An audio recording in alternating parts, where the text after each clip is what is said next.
Welcome back to the Rush Zone. You know who it is. It's your boy Damian Parson, your host. And typically in the Rush Zone, we typically talk running backs for the most part. But man, listen, I got to give love to the wideouts. As a former running back myself, having receivers, they really make my job easy. So I have my guy. He's a pretty much a trainer, developer of the receiver position and route runner. My boy Jerome McGee. Jerome, can you hear me? Oh, we having I'm technical having difficulties. fun. Hold on. What's going on? Can you hear me? I can't hear anything. Yeah, I can hear you. Dang, we was just on. Hold on a second. We were just Let good. me back out and come back in and see. I got you. But yeah, guys. So, yeah, we were literally just on talking before the we had the technical difficulties. But let me give it a second. He gonna hop back in and excuse the thing here. But yeah, we're gonna be talking about receivers. We got five that we're gonna talk about. Like I said, Jerome is really great at breaking down the receiver position and everything. So let's see if it's working again. There we go. Can you hear me? There we Yeah. go. There we go. Yeah, but we were just talking before I hit go live. So I'm not saying, hey, listen, man, it's the internet. It's the internet. But again, guys, you see the Twitter handle at the bottom of his side of the screen, Rome the trainer underscore. Jerome, what's going on, brother? Man, what's going on, bro? Glad to finally get on here with you so we can just chop it up like we do in the comments and the tweets. Yes, sir. For sure, man. Yeah, listen, guys, when the wide receiver position is such a complex position. I tend to lean to those who do it and do it well. He is a trainer. He's a developer. He knows all about the receivers, and we're going to talk about some of the guys that you love heading into that the fans love and we love heading into the college football season. I want to kick it off with coming off an injury. Big boy out in Clemson, 6'4", 205 pounds, Justin Ross. We all know, last time we really saw him, if I'm not mistaken, was in the playoffs, I believe, when back when T. Higgins was still there because he got hurt, last year. So we didn't get a chance to really see him in 2020. But we're good. Word is he's healthy. He's ready to roll, ready to rock and roll heading into 2021. So from when your preliminary, film study and everything, what's your take on Justin Ross? First thing I like about him is that he creates a lot of separation. And I know a lot of times in college, that's a lot of scheme. They'll design plays and draw routes up. Guys ain't really strapping up and playing man-to-man like that. But in those one-on-one battles, even when he doesn't have a lot of separation, he'll go up and get the ball. So I did like that about him. Like I said, capable of making tight plays. making plays in tight spaces. I'm interested to see what he does against different competition. Like you said, he had T. Higgins. So when you got a dog on the other side, which it's kind of easy, you'll get that number 3 or number 4 to be on the depth chart. But you come into the season, it's like, no, you're the guy. Now you're going to see their best DB every week, and you got that target on your back. So I'm interested to see what he does with that. He had that. It wasn't really a year off, but he had a chance to really develop and get stronger. He was a young guy, so still getting into his man body. So it'll be interesting to see how he plays this year with that. Definitely, absolutely. One of the things I wrote down when I initially studied him, vertical separator, like Trevor Lawrence. And I remember DV, during the draft season, like, man, he has those big body receivers. Like, he loves the back shoulder. He loves the fade ball. And I was like, you can't blame him when you have T. Higgins and Justin Ross out there. So I was like watching Justin Ross, even when, and we know this about bigger receivers. And I always talk about, from me, you can separate in multitude of ways. We got the Jerry Judys, the Devonta Smiths. Then you have the guys like, Jamar Chase, who separate vertically rather than horizontally with their routes per se. And Justin Ross is one of those guys. He legitimately, even when he looks covered, he's not covered because he has that great body control, able to high point, climb the ladder. And I love watching him play. And the thing about it is, like, even though he's listed as 205, he plays stronger than that. You know what I mean? Like, he plays through contact well. Well, he was still developing. So, there's that. Once that puberty really, really kicks in and you get that natural HGH, that young man strength is a factor. And he's coming into that. They got those unlimited meals and snacks.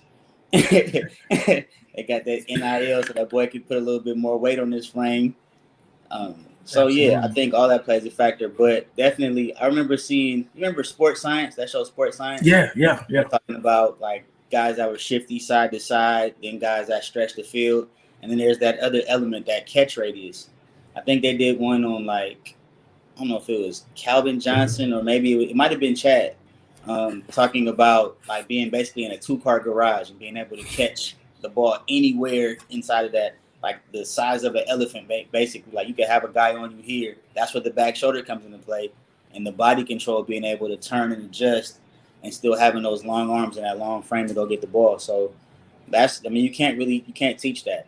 That's just one No. of those, when the sperm hit the egg. that was just in his superpowers. Bro, I swear you have like the dopest quotes. You have me cracking up on Twitter, dude. But nah, you're I right be forgetting though. I'm old. I'm really old. So old men have them sayings. You be like, Hey, yeah, well that doesn't make sense. yeah, it does though. It always brings everything to perspective for sure. And like you said, I mean, for me, the one thing about him, like, is wild because he can win downfield, but he's not the most twitchy or comes off as the most explosive receiver athletically. But he has everything you want. Like you said, I call it, extending the catch. Having the catch rate is like his. Like I think it was against Bama that the first time Trevor Lawrence played them in the playoffs, and when they won and they smacked Bama basically, and I think it was in the fourth quarter, and Trevor just yeah, and Trevor just kind of threw it out there to him, and he was drifting to the left sideline, but he turned around and caught it with the right hand. I was just like, that's different, like that. You know what I'm saying? So that's different. And now he has DJ Uliunga over there at the quarterback position. I think they're going to make magic over there in Clemson. So I'm excited. Like I said, I'm excited to see him in 2021 with a full season, him healthy again. It's like you said, being able to grow up, having that, not technically the year off, but his body has the chance to, of course, heal. Then he's training, working out, getting better. I'm excited to see him. Listen, this may be the fan favorite right here. I'm not gonna lie to you. Down in Arkansas, Traylon Burks, 6'3", 225, That's the explosive athlete. Listen, that's out a of the list that you gave me. That's the fan favorite. yeah. I'm telling you, bro. Listen, In. people love him, man. People love Traylon Burks because you know how it goes. Like the first thing they're looking at, his size, his speed, his catch radius, his physicality. And it's like, man, if he, and don't get me wrong, if he was outside of Arkansas, which his former teammates on our list too, Mike Woods, he said, you know what, I'm getting out of here. He transferred to Oklahoma, and honestly, I feel like Traylon should have transferred as well into a better offense with a better quarterback play. No disrespect to Felipe Franks, but getting into a system where they kind of, the quarterback can really pinpoint in terms of passing, it really helps your stock. So what are your thoughts on the man-child that is Traylon Burks? Well, I will say first the disclaimer that I'm a route technician, so I'm really big on the nuances of route running, and that's not to say that that's the only way to do it. But me being a fan of smaller receivers, smaller guys that have to use a little bit more craftiness to get the ball and get open, that's the first thing I notice when it's lacking. And he's a big, strong guy. He got good balance. I would see him like bounce off a lot of tackles. I don't see him like doing a lot of natural hands catching, kind of call it the AB body catches, where he's gonna catch the ball. He's efficient, it's consistent, but it's like you don't see him go out and just not snatching the ball, going out and plucking it. But he don't have a drop issue, so it's like, well, I mean, if it ain't broke, don't fix it. But that is something that I would like to see more of, because especially going into the next level, the separation is smaller and smaller, and waiting for the ball to get into your body, that's going to be a lot of breakups. That's going to be a lot of tip balls. DBs are getting there and punching the ball out, so you need to really showcase those strong hands. So I'd like to see that more. But I did notice watch the video, his receiver coach, Kenny Guyton, saying he wants to fine-tune his route running. That's what they've been working on with him. For bigger guys, sometimes it's harder for them to change direction and drop the hips and get down and get out of breaks. So, I mean, that's really icing on the cake. He has the other factors. He has the it factor to just go make plays. But how much of that is scheme? That's something that I did question when I watched the film. Like, they're drawing up stuff to get him the ball quick, those long extended handoffs, those quick screens, bubbles, being in the slot, don't have to deal with press a lot. going to the next level, I know that's what the scouts are going to look at. Okay, we want to see him in this kind of situation. So we know he's going to the NFL. There's not a question about that, regardless of what his numbers say. But the question is, how productive can he be when he's asked to do other things, or does he just go into a system that we know this is what you do, so we're just going to make you use what you do best? Right. No, I agree with you wholeheartedly. One of the negatives I looked at, he lacks a diversified route tree. Primarily lines up in the slot. We talked about this pre-show. Only 73% of his routes were on the outside. Only 73. He only ran 73 routes on the outside. Majority of his routes were on the slot. So that and the fact that they, like you said, a lot of long extended handoffs, manufactured touches, quick screens, bubble screens, wide receiver screens, drags, motion him into the backfield, getting him away from from press coverage and different things of that nature. He's a physical freak. He's physically gifted from just from an athletic standpoint, build. But like you said, his game does need some refining. And that was one of the things I looked at too, is just the way he caught the ball. Like you said, he wasn't Instagram model. It's angles. Filters. I like that. I'm writing that down. I'm writing that down, bro. I'm about to add that. He's the Instagram model. Yeah, no, everything. Like I said, if he can refine his game in this season, it'll do a world for him. A lot of people are going to look at him and say, well, he has all of those physical traits. So it's like, why not, take a flyer on him? But we've seen those guys who weren't quote unquote technicians, who weren't well-rounded, they weren't refined, and they get into the league and it's like, well, it's a different ball game. So it's going to be an adjustment, but we're going to see how he plays this season for sure. Now, I mean, all the targets should definitely go his way with Mike Woods over in Oklahoma. So now you don't have that other top tier type of receiver it's kind of a blessing and a curse. He could pull some coverage from you, because Mike Woods primarily lined up on the outside, if I'm not mistaken. So he could pull some coverage from you when he was there, but he also took targets from you. So now you get those targets back, but you also get the coverage. So it's like, okay, we're going to see how much of a dude he really can be as the number one in Arkansas's offense. Mm-hmm. So next up, I want to go down to, let's talk about Romeo Doubs, 6'2", 200. First they popped, hey, listen, he is deep speed. I don't even know if that's the right word to describe what he brings to the table. What are your thoughts on Doubs? What's crazy is, like, watching it, I was like, he's not jumping off the film to me. Like, I mean, yeah, he does some special things, and he was the feature of the offense. So, like you said, with Burks, are those numbers manufactured? Are those touches manufactured, or is he just really going out there and making stuff happen? Kind of reminds me a little bit of in his offense of like Keelan Doss was at Davis. I had a chance to go to the game when Davis played Stanford. And Keelan, don't get me wrong, he's a boy. Like, he was balling. Davis is my school, so I was supporting. But I was like, man, this dude got like 20-something targets in one game.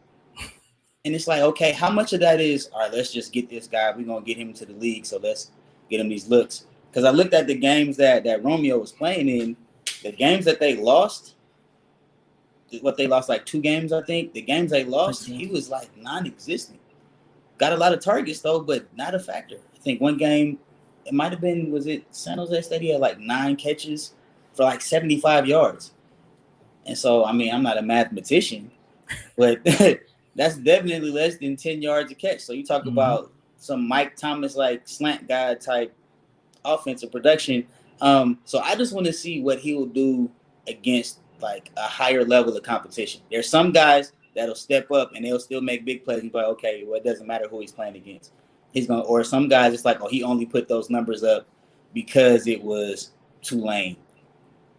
So that's what I'm interested to see. Like, is it consistent? Because he did, I believe he had over 1,000 yards.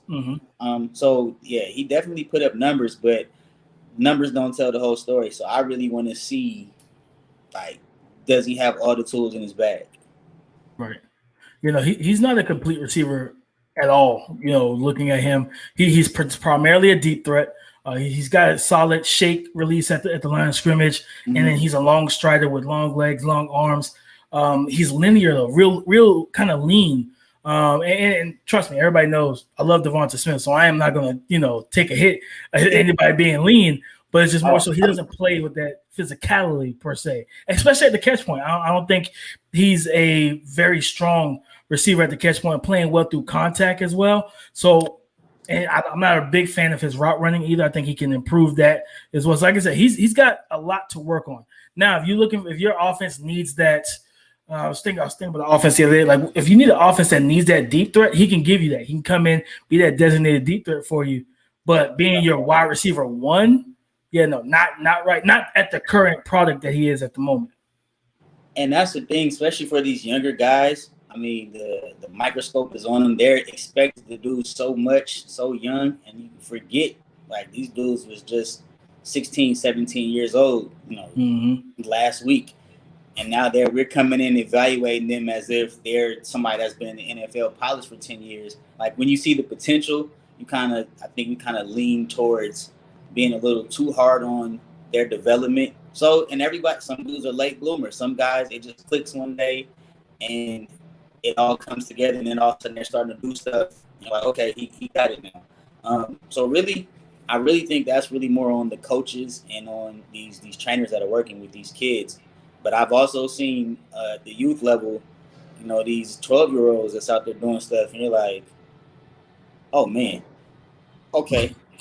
So we can stay consistent with this. Yeah. I'm going to need tickets. Listen, and it's crazy because I remember, talking about it and tweeting, putting that on Twitter, I think during the draft season. And it was crazy because the running back position is devalued because, for one, every year there's a lot of there's talent period at the running back position just flooding the NFL. So it's like, I may not have that legit Saquon, Christian McCaffrey, but like the Jaguars, I got James Robinson, who was 1,000-yard back, and he was an undrafted free agent. Mind you, you will go and draft Travis Etienne, who then he out. So Robinson's gonna be the guy now. So. Exactly, he's gonna prove to Urban Meyer that you should have just rolled with me in the first place. Mm-hmm. So you have that happen quite a bit in the NFL. And that's why they view it as devalued. And I look at the receiver position, you can speak to, especially look at the high school level. These 7-on-7 kids, like, they're coming into not just college, they're coming all the way prepared, like with a skill set ready to produce immediately at the receiver position. That's not something we're accustomed to. You go back 10 years ago, it wasn't that case. Now you have guys coming in. And we talked about it, and he's on the review. Anybody that could see behind Coach Rome, John Mechie, over at Alabama, sat behind 4 first rounders. 4 first round picks. Well, he didn't have to, but he sat behind 4 first rounders, and he's wide receiver 1 in my opinion for that Alabama's offense. So you have so many guys. The young kid from LSU, Kayshawn.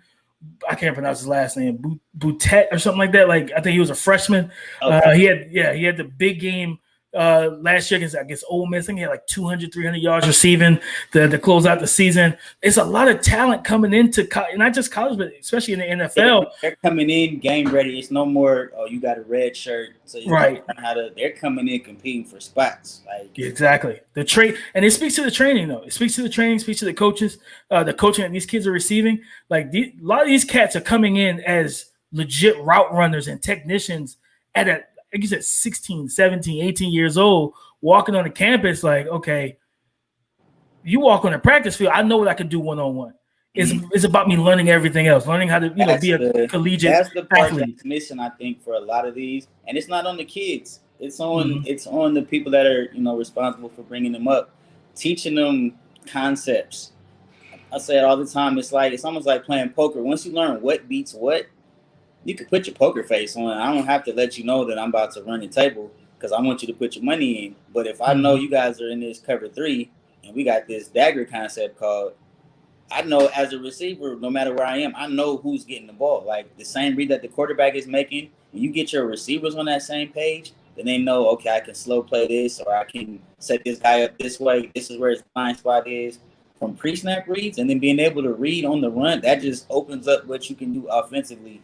And that's once they get that element of it, and that's stuff that I didn't even get till years and years and years of playing, that I was like, man, if I would have known this, I would have gone a lot farther, a lot faster. So getting the young kids and stuff now to develop the mental side of the game, I think that's really what's been the game changer, which is why these kids are coming in so prepared. Right.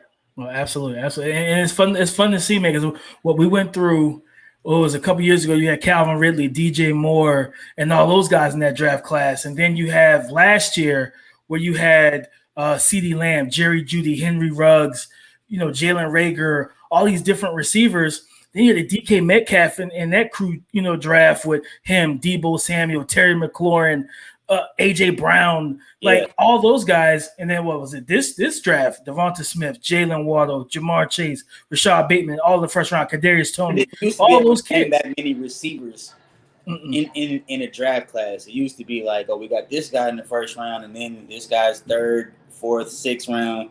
Now it's like, you need a receiver? Bet we got one. So if you don't get on your first year, you that practice squad guy, and you looking at the draft class next year, like, uh-oh. Right, exactly. It's like learn how to backpedal.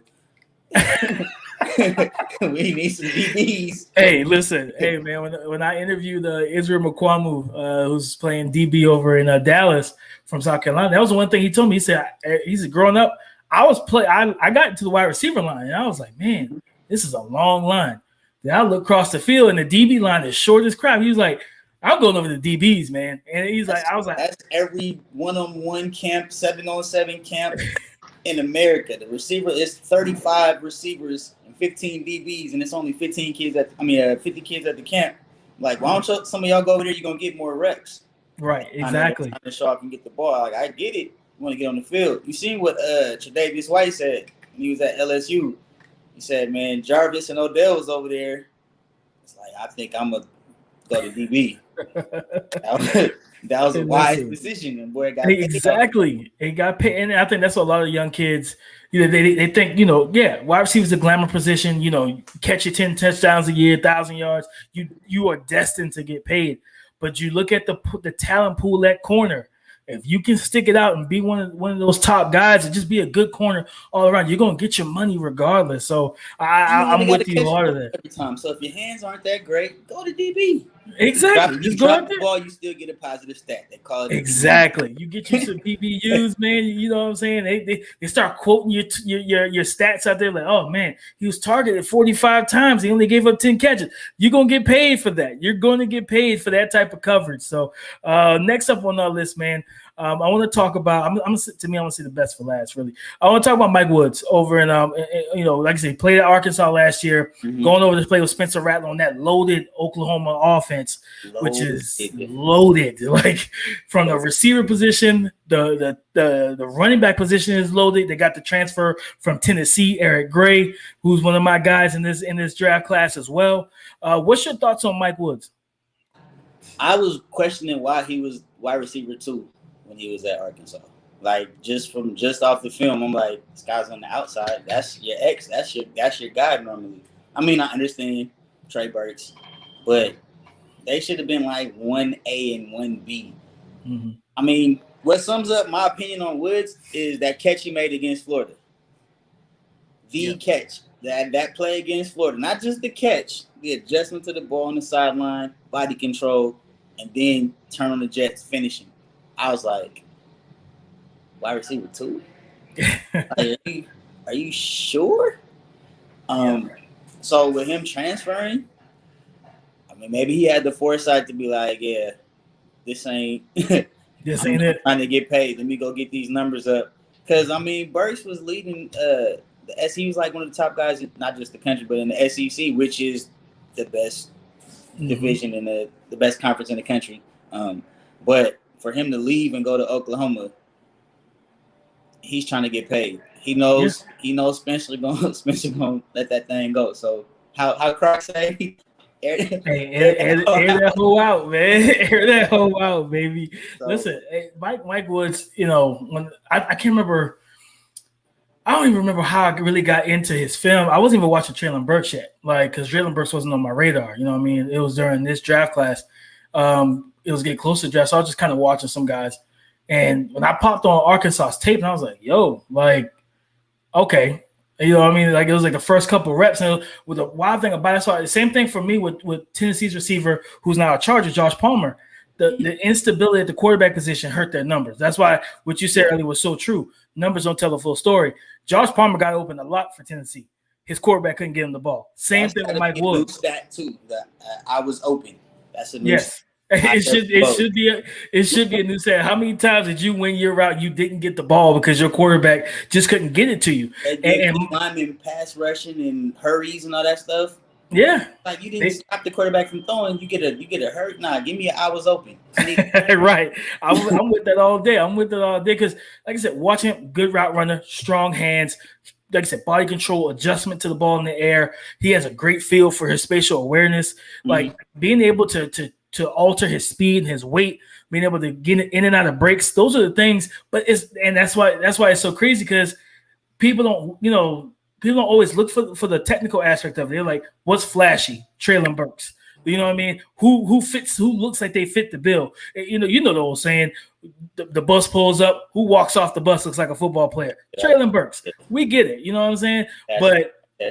He passed the eye test. But to me, Mike Woods was the better receiver and was the best receiver on that team. And there's no shot to Traylon Burks. But I also am somebody that loves technicians, someone that loves a guy that I want guys that can win one-on-one. You know what I mean? And that's kind of similar to when I look at, quarterbacks this year, the whole, Mac Jones at 3 over Justin Fields and Trey Lance. I'm like, okay, he may fit the scheme, but I want a guy that can elevate the scheme, break the scheme, and break the ceiling of the scheme. Can you take this scheme to the next level? And in my offense, I want a receiver. If you're going to be my number one, at least I want a receiver that can win one-on-one against these top DBs. Can I count on you to get that separation? Because that's another thing we emphasize, even coaching 7-on-7. People will come out. A lot of teams like to play cover 4 or whatever. Just don't get beat deep. But when they feel like they don't respect your receivers, your receiver group, they'll just come out and play man. There's no pass rush. Just can your quarterback, is he going to pick somebody and just somebody going to win the battle? And what you're going to find in the league, there's always schemes, and it's a scheme versus scheme. But when it comes down to it, and they be like, oh, this guy can't get open. Let's just lock him up. Just man up on him. Just press him. And that's the kind of guy that you want that's like, look, they man across the board. Let him go in. So that's a dude that could do that in space, deep route, short route, intermediate. And then he has that change of direction. Once he gets the ball in his hands, he turns into a running back. So exactly. I like that. And we're going to finish it up talking about, route technician. From Ohio State, Garrett Wilson, 6 foot, 188. To me, this is for me. I know, like I said, everybody loves Traylon, and I like Traylon Burks. Don't get me wrong. Garrett Wilson's my top receiver. It was hard. It was hard for me to fight between him and Olave, but from a technical standpoint, explosiveness standpoint, I'm picking Wilson, man. I gotta pick Garrett. So go ahead and let's talk about your guy. What's your thoughts on Garrett? So this is funny because this is something we talked about pre-show when you were letting me. I was like, look at my notes. So I'm gonna read this just like this, and people know this ain't. Here we go. I said he's shifty, explosive. He's an impact player. He reaffirms my belief that Texas kids are just on a different level of football development. He made some plays as a freshman that was like, oh yeah, he's pro ready. Like if everything just the rules changed today and they're like you can just be one and done. I think as a freshman, the tools he possessed in his bag, he could go and just be a pro player. My boy was a DB coach at Ohio State 2 years ago, Asa Jackson. So I hit him up today and I was like, Asa, I need the inside scoop. Like, give me the scoop on Garrett. Like, what do you have to say? Literally, this is what he says. Best hands I've ever seen on a young wide receiver. So he sees this guy every day in person in practice, right? Not a burner, not overly big or physical, but a freak athlete who is only going to be a better wide receiver when he gets to Sundays. And I was like, I don't have nothing else to say. I mean, you saw him in practice. We're not just talking about game because there's guys that on game day, they come and they ball out. Or you watch their highlight film and it's great. But over the course of a whole game, are you going to see that same stuff? That's why that IWO stat needs to be added. We need to write a petition and somewhere in the I was open stat, even if it's unofficial like drops used to be, the I was open stat, we need to get that in there because there's stuff that you won't see watching the game or watching the game recaps because the camera follows the ball. But when you watch the all 22, that'll really tell you like, oh yeah, this guy is okay. The quarterback just missed him, or there was pressure here. So, but he knows how to work the defense. He knows where to find the soft spots. This is that guy. So I'm excited, like, to see what he does this season. Yes, don't matter who throwing it. No, for sure. I remember, I think it was his freshman year against Clemson, if I'm not mistaken, and he had that he had the ridiculous catch on the sideline. They just threw it up to him, and he just went up and I was like, oh, okay, he's got it like that. Like, okay, he's got it like that, and that let me know when they threw the flag on. Or they said he got pushed out of bounds when he came down. Yeah. Yeah.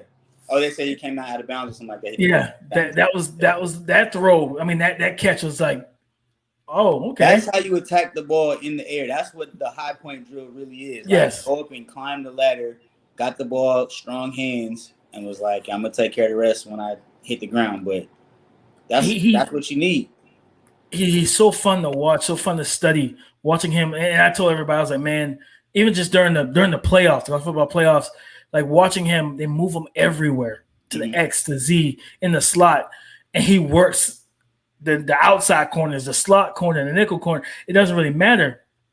His body control, his presence of mind, and knowing where he is, knowing how to adjust to the ball while it's in the air, and his fearlessness to attack it at his highest point. He legitimately, that DB on that catch we're talking about, the DB is flat-footed on the ground, if I'm not mistaken. He leaps and is literally the freeze frame of that play is just him here. Yes, it's incredible. So Garrett Wilson, to me, and don't get me wrong, I love Chris Olave, and I think he's going to be a stud as well. To me, it's a route runner, technician, explosiveness, in and out of breaks, in and out of cuts.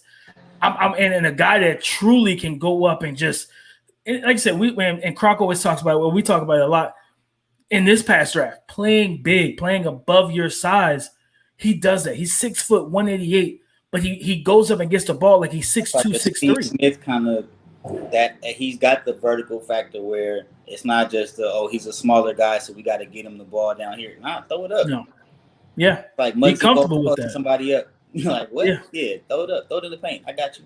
Exactly. I want to throw out I like to merge basketball and football a lot. Like when I look at him, because when you just look at the physique and the stature, it's kind of John Morant like.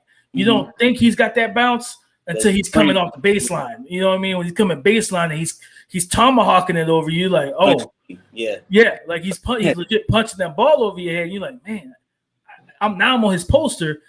Nobody told me young boy. You know, nobody told me young boy had this type of hops in the pregame. Right. So it's like, that's why I look at with Wilson. If you, as a DB, if you're playing him and you're not cognizant that, listen, he will dunk on you. Like he will go over the top and he will, tap the head. Like he would go over the top on you. Yep. And like I said, and the crazy thing about it is he's a 3-level weapon. He can beat you underneath, get you when it comes on the yards after catch. He can beat you in the intermediate game, and he can take you deep. He doesn't have he may not, and that's why I tweeted the other day. I wanted people to understand. I don't care what, and we talked about this, on my timeline before. I don't care what you really run in the 40. Like I more so care about what your play time is. That's why anytime I get to see what the scouts or teams have somebody clocked in with the miles, the MPH, in game speed. That's what I care about. I think there was like everybody knew that. Like for example, Rondale Moore in this class was like a 4.2 guy. No one really knows what Jalen Waddle run because he was hurt. But I believe, if I'm not mistaken, I think Daniel Jeremiah said his end game speed was like 23 miles per hour or something crazy like that. So I was like, it's wild. How fast or how long does it take you to get to that speed? Exactly. That acceleration is the difference because the field, you're not always going to be running 100 yards. It's not a track, so you're not doing a 100-meter race. You might only have 40 yards worth of room to work with. It might be a 20-yard burst. Can you make guys take bad angles? And that's what you see, like watching old film with Deshaun Jackson, because his stride is so smooth and so long. He's just, I think it was, matter of fact, the play against the Cowboys when he caught the curl route and then he cut across the field. But you see everybody chasing, you see him running, and then they angle, they turn, and they're doing like this, and he's just running smooth, nice and easy, get to the end zone, turn and fall back. But it didn't look like he was working that hard. But it's like, no, he's covering ground. Yeah, so the guys that have that acceleration, even in route running, when they take the top off and that safety is like, okay, I got a little bit of time. They take that one peek in the backfield, and by the time they realize it, they even. It's too late. Throw it up. Like he's one of those type of guys. That brings me back to I did a piece on Bubba Bolden, the safety from Miami, and I was watching. When I was watching this tape, I went back to the game where their defense looked the worst. That was against North Carolina.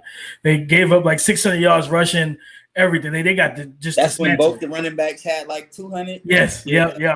That was one of the worst defensive performances I've ever seen in my life.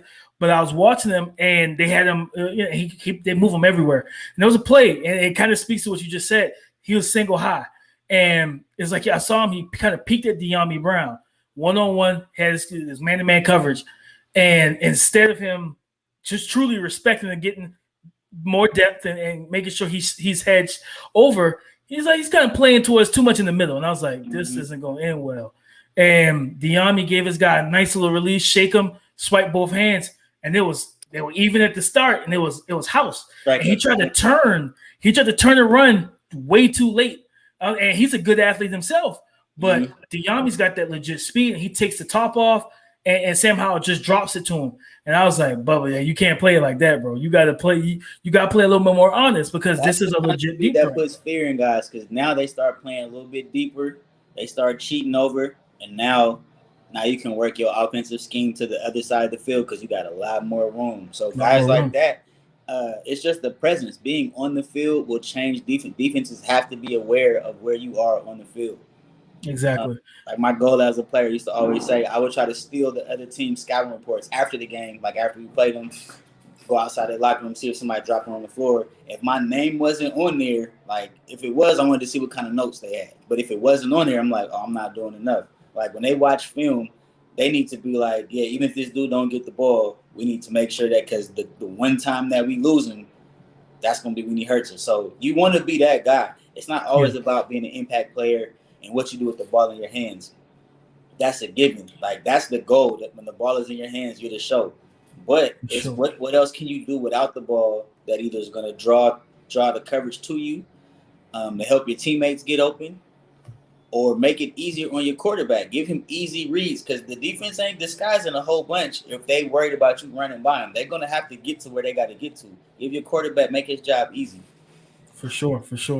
Bro, listen. Anytime I see stuff on your timeline, whatever, like you know the position so well. I'm always learning something from you. I appreciate you so much for joining me tonight, man. Listen, we of course, your Twitter handle's there, but let everybody know just kind of what you do and everything before we get off of here. I got a website that focuses on wide receiver training and development. It's www.therometraining.com. I'm actually working on the interactive side of it where it's going to be an app where they can go on and watch videos breaking down how to read coverages, pre-snap, post-snap, all that kind of stuff, just to really develop the IQ side of the position, working on nuances. I'll have drills and stuff posted, some game film for the young guys, and then also doing the other side of that, the film analysis. So they'll be able to send their film in and be like, well, coach, what do you think about this? What should I have done? What could I have done? I'm really trying to elevate the position to where it's not just the diva side of that everybody thinks it is, but just like offensive linemen are really the smart guys and how quarterbacks got to know stuff. It can't hurt at the receiver position to know all that stuff as well.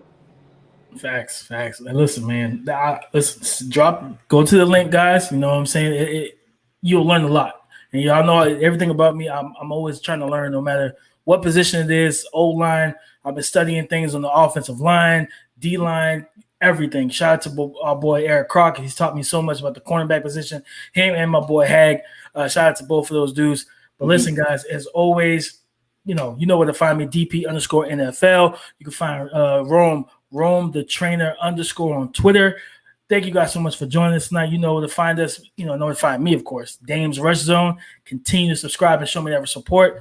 Love all you guys. Y'all have a good night. Peace.